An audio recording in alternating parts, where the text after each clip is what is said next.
उसी टाइम तुरंत काट करके, और इसका मैंने बाजू और ये सीने का एक पीस भी खाया था। अच्छा। हाँ जी, जो मैंने घर में ही मतलब किचन में बनाया था।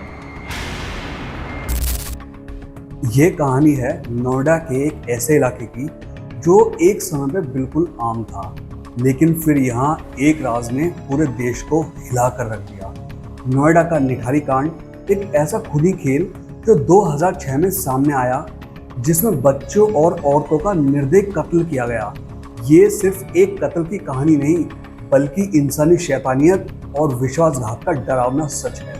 निठारी नोएडा का सेक्टर 31 के पास एक आम गांव था, जहां आम लोग रहते थे।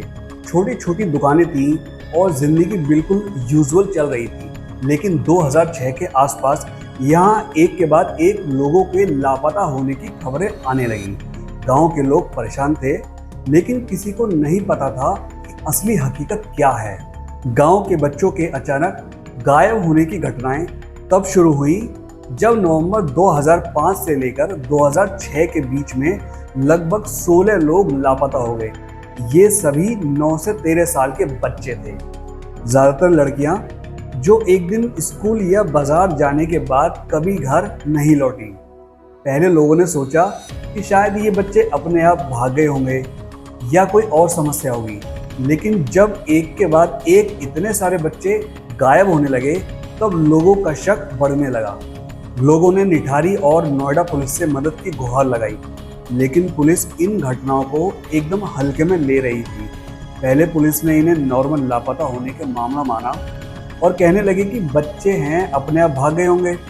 पुलिस की तरफ से कोई सॉलिड एक्शन नहीं लिया गया, जो लोगों का गुस्सा बढ़ता गया। गांव वालों ने अपनी तरफ से खोज करने की कोशिश की, लेकिन सब बेकार रहा। जल्द ही पुलिस ने मोहिंदर सिंह और उसके नौकर सुरिंदर कोहली को गिरफ्तार किया। मोहिंदर एक बिजनेसमैन था जो नोएडा में रहता था और सुरिंदर उसका नौकर था। पुलिस के इन्वेस्टिगेशन के बाद ये पता चला कि इन दोनों के एक साथ शैतानी राज जुड़ा था। सुरिंदर ने अपनी क्राइम का इकरार किया और बताया कि उसने कई बच्चों का कत्ल किया था। ये कन्फेशन सुन के देश भर के लोग शौक में थे। इन्वेस्टिगेशन के दौरान ये बाहर आया कि सुरिंदर कोहली ने कई बच्चों को अपने मालिक के घर में ले जाकर उनका कत्ल किया।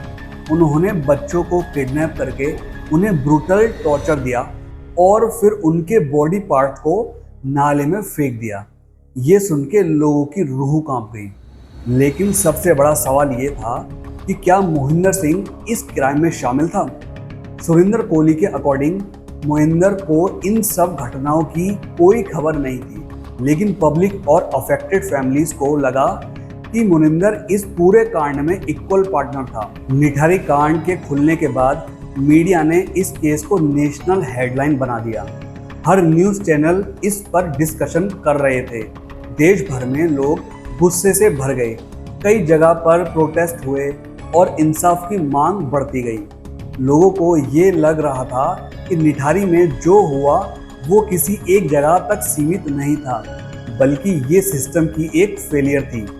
पुलिस और एडमिनिस्ट्रेशन पर भी सवाल उठाए गए कि उन्होंने इतनी देर तक इन घटनाओं को इग्नोर क्यों किया। इस कांड का सबसे बड़ा असर इन फैमिलीज पर पड़ा, जिनके बच्चे इस हॉरिफिक क्राइम के शिकार हुए।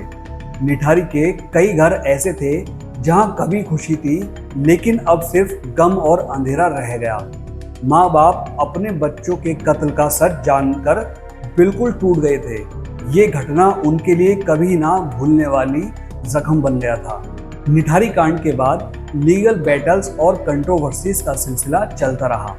सुरिंदर कोहली के लिए मर्सी पिटीशन दी गई थी, जो काफ़ी समय तक लटकी रही। मोहिंदर सिंह के खिलाफ नए केसेस लगते रहे, लेकिन कोर्ट में ये प्रूव करना मुश्किल हो गया कि उसने एक्टिव रोल प्ले किया था या नहीं। ये केस इंडियन जुडिशरी सिस्टम के लिए एक कॉम्प्लेक्स चैलेंज बन रहा था। निठारी कांड एक ऐसा सच है जो हमेशा लोगों के दिलो दिमाग में जिंदा रहेगा। ये एक रिमाइंडर है कि किस तरह से कभी कभी इंसानियत अपने सबसे गंदे रूप में सामने आती है। इस केस ने पुलिस और जुडिशरी सिस्टम पर भी सवाल उठाए। और लोगों को ये बताया कि ऐसे केसेस में एक्टिव इन्वेस्टिगेशन कितनी ज़रूरी थी। आज भी निठारी के नाम सुनते ही लोगों के जहन में एक डरावना चेहरा सामने आता है। इस टॉपिक में सिर्फ इतना ही। अगर आप ऐसी ही स्टोरीज जानना चाहते हो तो इस चैनल को ज़रूर सब्सक्राइब करें और बेल आइकन को ज़रूर दबाएं, जिससे कि आपको मेरे हर वीडियो की नोटिफिकेशन आपको जल्दी से जल्दी मिलेगी। और अगर आपके पास कोई स्टोरी है तो मेरे कमेंट बॉक्स में ज़रूर बताएं।